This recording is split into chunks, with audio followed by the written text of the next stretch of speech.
So it's funny, I had not heard anything about this movie, M3GAN, spelled M3GAN.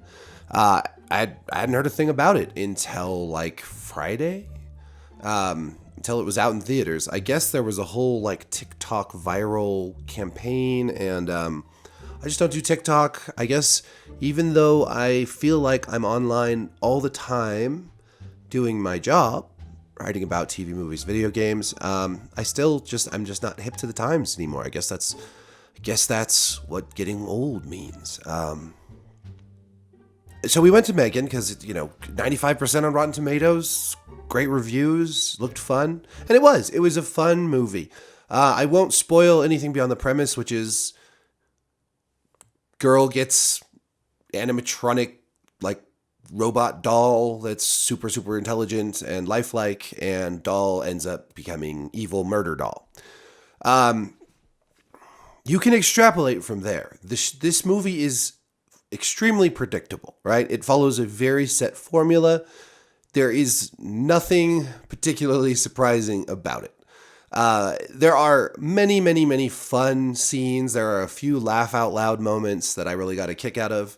But I will say I think that that M3GAN starts out a little slow and ends a little rushed, and pretty much all of the good stuff, all the fun, murder doll stuff, all the funny gags, all that stuff is in the second act, in the middle. That's where the strength of the movie lie.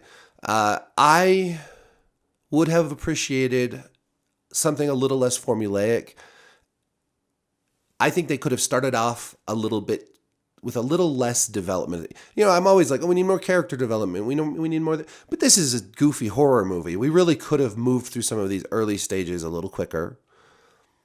And then extended the ending, which just feels very, very rushed. It feels like they jumped to kind of like when M3GAN really goes off the rails, when they jump to that a little too fast, and we get what I can only describe as like a very predictable outcome. Which isn't like a huge knock against the movie, because it's really not meant to be, it's not meant to be something really thought-provoking like Ex Machina, which is also about, evil robot sex dolls. Or like Westworld or anything. This is in the same genre of evil robot murder doll, AI, whatever. And that's been done, for decades. We've even the Westworld movie or Terminator. This has been a topic of science fiction and horror for a long time. And what this movie does do well is the doll is great. Very, very creepy. Lots of great facial expressions. Very subtle, sinister looks, and